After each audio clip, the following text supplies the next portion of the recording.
আসসালামু আলাইকুম, জানিয়ে দিব এই মুহূর্তে হাতে পাওয়া সর্বশেষ ভয়ঙ্কর কিছু আন্তর্জাতিক আপডেট। বাংলা সংবাদ শুরুতেই থাকছে সংবাদ শিরোনাম।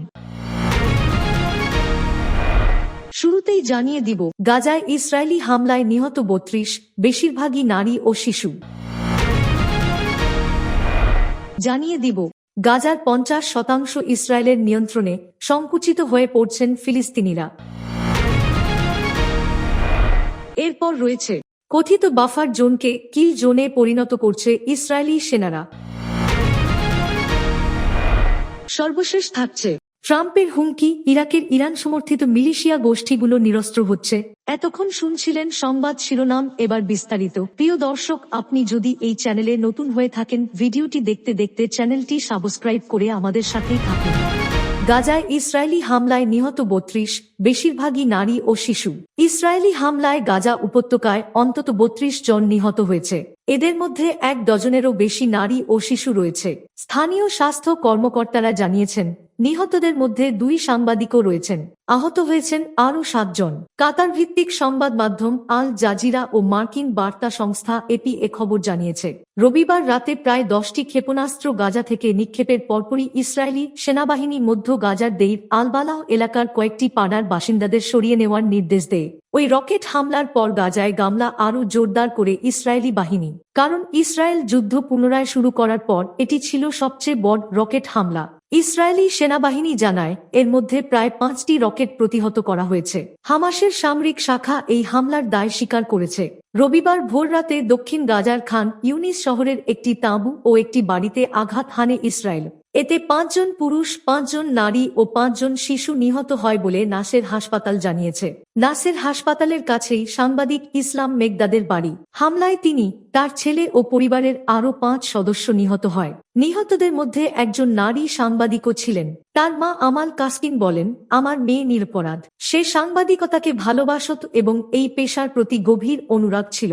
গাজার স্বাস্থ্য মন্ত্রণালয়ের তথ্য অনুযায়ী, ইসরায়েলি গোলাবর্ষণে উত্তরের জাবালিয়া শরণার্থী শিবিরে অন্তত ৪ জন নিহত হয়েছে। অ্যাসোসিয়েটেড প্রেসের এক সাংবাদিক জানান, দেইর আল-বালাহর আল-আকসা শহীদ হাসপাতালে ৭ জনের মরদেহ পৌঁছেছে, যাদের মধ্যে একটি শিশু ও ৩ জন নারী রয়েছে।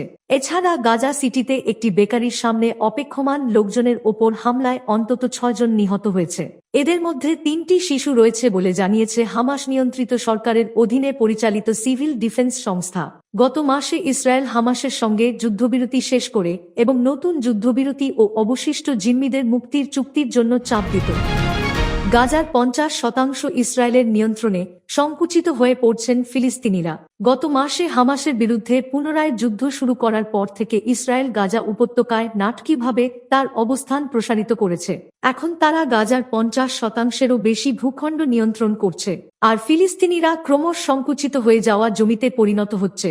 ইসরায়েলি সেনা এবং মানবাধিকার গোষ্ঠীগুলোর মতে, সেনাবাহিনীর নিয়ন্ত্রণে থাকা সবচেয়ে বড় সংলগ্ন এলাকা হল গাজা সীমান্তের আশেপাশে। এখানে সেনাবাহিনী ফিলিস্তিনিদের বাড়িঘর, কৃষিজমি এবং অবকাঠামো ধ্বংস করে দিয়েছে। ফলে অঞ্চলটি বসবাসের অযোগ্য হয়ে পড়েছে। সাম্প্রতিক সপ্তাহগুলোতে এই সামরিক বাফার জোনের আকার দ্বিগুণ হয়েছে।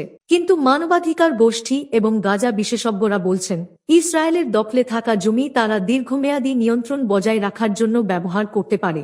এই জমির মধ্যে একটি করিডোর রয়েছে যা এই অঞ্চলের উত্তর থেকে দক্ষিণকে বিভক্ত করেছে। প্রধানমন্ত্রী বেনিয়ামিন নেতানিয়াহু গত সপ্তাহে বলেছিলেন যে হামাস পরাজিত হওয়ার পরেও ইসরায়েল গাজার নিরাপত্তা নিয়ন্ত্রণ বজায় রাখবে এবং ফিলিস্তিনিদের দেশত্যাগে বাধ্য করবে। ৫ জন ইসরায়েলি সেনা দ্য অ্যাসোসিয়েটেড প্রেসকে জানিয়েছেন, ১৮ মাস আগে যুদ্ধ শুরু হওয়ার পর থেকে ইসরায়েলি সীমান্তের কাছে ধ্বংস এবং বাফার জোনের পদ্ধতিগত সম্প্রসারণ চলছে। নেতানিয়াহু আরও বলেছিলেন যে ইসরায়েল দক্ষিণ গাজা জুড়ে আরেকটি করিডোর তৈরি করতে চায়, যা রাফা শহরকে বাকি অঞ্চল থেকে বিচ্ছিন্ন করে দেবে। অতীতে লক্ষ লক্ষ ফিলিস্তিনি যে জমিতে বাস করতেন তা এখন ইসরায়েলের বাফার জোন। স্যাটেলাইট ছবিতে দেখা যাচ্ছে, একসময় ঘনবসতিপূর্ণ পাড়া এখন ধ্বংসস্তূপে পরিণত হয়েছে। সেই সাথে যুদ্ধবিরতি শেষ হওয়ার পর থেকে সেখানে প্রায় ১ ডজন নতুন ইসরায়েলি সেনা ফাঁড়ি তৈরি হয়েছে। জানুয়ারিতে যখন যুদ্ধবিরতি ঘোষণা করা হয়, তখনও অনেকেই উত্তর গাজার বেইত হানুনে তার বাড়িতে ফিরে যান। কথিত বাফার জোনকে কিল জোনে পরিণত করছে ইসরায়েলি সেনারা। গাজায় যুদ্ধ পুনরায় শুরু করার পর ইসরায়েলি বাহিনী অঞ্চলটির প্রায় অর্ধেকেরও বেশি অংশ নিজেদের নিয়ন্ত্রণে নিয়ে নিয়েছে। ফিলিস্তিনিদের ঠেলে দেওয়া হচ্ছে ক্রমেই সংকুচিত ভূখণ্ডের দিকে। গাজা সীমান্তের বিস্তীর্ণ এলাকায় ইসরায়েলি সেনাবাহিনী ফিলিস্তিনিদের ঘরবাড়ি, কৃষিজমি ও অবকাঠামো ধ্বংস করে এমন অবস্থায় ফেলেছে যেখানে বসবাস অসম্ভব।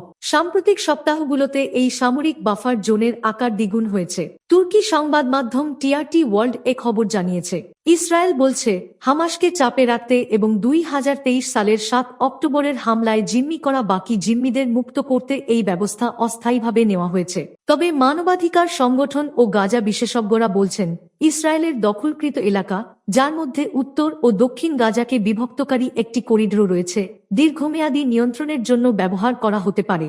গত সপ্তাহে ইসরায়েলি প্রধানমন্ত্রী বেনিয়ামিন নেতানিয়াহু বলেছেন, হামাস পরাজিত হলেও গাজায় ইসরায়েলের নিরাপত্তা নিয়ন্ত্রণ অব্যাহত থাকবে এবং ফিলিস্তিনিদের সেখান থেকে সরিয়ে দেওয়ার চেষ্টা করা হবে। ইসরায়েলি সীমান্ত সংলগ্ন এলাকায় ধ্বংসজ্ঞ ও বাফার জোনের পরিকল্পিত সম্প্রসারণ গত 18 মাস ধরে চলছে বলে 5 জন ইসরায়েলি সেনা মার্কিন বার্তা সংস্থা অ্যাসোসিয়েটেড প্রেসকে এপি জানিয়েছেন। এক ট্যাঙ্ক স্কোয়াডের সদস্য বলেন, তারা যা কিছু ধ্বংস করা সম্ভব সব ধ্বংস করেছে। ফিলিস্তিনিদের ফিরে আসার মতো কিছুই থাকবে না, তারা কখনোই ফিরে আসবে না। ইসরায়েলি বাহিনীর অবসরপ্রাপ্ত সদস্যদের সংগঠন ব্রেকিং দ্য সাইলেন্স সোমবার একটি রিপোর্ট প্রকাশ করেছে। এতে সেনারা বাফার জোনকে একটি বিরান ভূমিতে পরিণত করার কথা স্বীকার করেছেন। সংগঠনটির দাবি, ব্যাপক ও ইচ্ছাকৃত ধ্বংসযজ্ঞের মাধ্যমে ইসরায়েলি সেনাবাহিনী ভবিষ্যতে এই এলাকার নিয়ন্ত্রণ নিশ্চিত করার পথ তৈরি করছে। ইসরায়েলি সেনাবাহিনীর পক্ষ থেকে বলা হয়েছে, তারা শুধু দেশের নিরাপত্তা নিশ্চিত করতে। ট্রাম্পের হুমকি, ইরাকের ইরান সমর্থিত মিলিশিয়া গোষ্ঠীগুলো নিরস্ত্র হচ্ছে। ইরানের সমর্থনপুষ্ট ইরাকের শক্তিশালী মিলিশিয়া গোষ্ঠীগুলো প্রথমবারের মতো নিরস্ত্র হওয়ার কথা ভাবছে। মার্কিন প্রেসিডেন্ট ডোনাল্ড ট্রাম্প প্রশাসনের ক্রমবর্ধমান হুমকি এড়াতেই তারা এই সিদ্ধান্ত নিতে পারে বলে জানিয়েছেন ইরাকের 10 জন সিনিয়র কমান্ডার ও সরকারি কর্মকর্তা। ব্রিটিশ বার্তা সংস্থা রয়টার্সের সঙ্গে আলাপকালে এই কর্মকর্তারা জানান, ইরাকি প্রধানমন্ত্রী মোহাম্মদ শিয়া আল সুদানির সঙ্গে মিলিশিয়া নেতাদের আলোচনা অনেক দূর এগিয়েছে। ইরানের বিপ্লবী গার্ডস আইআরজিসি সমর্থিত গোষ্ঠীগুলো মার্কিন দাবি মেনে নিতে প্রস্তুত। ট্রাম্প প্রশাসন গত কয়েক মাস ধরে ইরাকি সরকারকে বারবার সতর্ক করেছে যে ইরাকের ভূমিতে সক্রিয় মিলিশিয়া গোষ্ঠীগুলো ভেঙে না দিলে যুক্তরাষ্ট্র বিমান হামলা চালাতে পারে। ইরাকের ক্ষমতাসীন জোটের নেতৃত্বের ঘনিষ্ঠ শিয়া রাজনীতিবিদ ইজ্জত আল শাহবন্দার বলেন, মিলিশিয়া গোষ্ঠীগুলো এখন জেদি অবস্থান নিচ্ছে না, তারা মার্কিন হুমকি সম্পর্কে পুরোপুরি সচেতন। কাতায়েব হিজবুল্লাহ আল নুজাবা, কাতায়েব সাইদ আল সুহাদা ও আনসার আল্লাহ আল আউফিয়া, এই 4টি বড় মিলিশিয়া গোষ্ঠীর 6 জন কমান্ডার রয়টার্সকে বলেন, তারা যুক্তরাষ্ট্র ও ইসরায়েলের সঙ্গে সম্ভাব্য ধ্বংসাত্মক সংঘর্ষ এড়াতে চান। কাতায়েব হিজবুল্লাহর একজন কমান্ডার মুখোশ ও সানগ্লাস পরে বলেন, ট্রাম্প আমাদের বিরুদ্ধে যুদ্ধকে আরও ভয়াবহ পর্যায়ে নিতে প্রস্তুত। আমরা সেই পরিস্থিতি এড়াতে চাই। মিলিশিয়া কমান্ডাররা জানান, তাদের প্রধান মিত্র ইরানের বিপ্লবী গার্ডসও যুক্তরাষ্ট্রের সঙ্গে সংঘর্ষ এড়াতে যেকোনো সিদ্ধান্ত নিতে সম্মতি দিয়েছে। ইরাকি প্রধানমন্ত্রীর পররাষ্ট্র বিষয়ক উপদেষ্টা ফারহাদ আলাউদ্দিন বলেন, সরকার ইরাকে সব অস্ত্র রাষ্ট্রীয় নিয়ন্ত্রণে আনার জন্য জাতীয় পর্যায়ে সংলাপ চালাচ্ছে। ইরাকের 2 জন নিরাপত্তা কর্মকর্তা জানান, প্রধানমন্ত্রী সুদানি ইরাকের ইসলামিক রেজিস্ট্যান্স নামের মিলিশিয়া জোটের সব গোষ্ঠীকে নিরস্ত্র করতে চাপ দিচ্ছেন।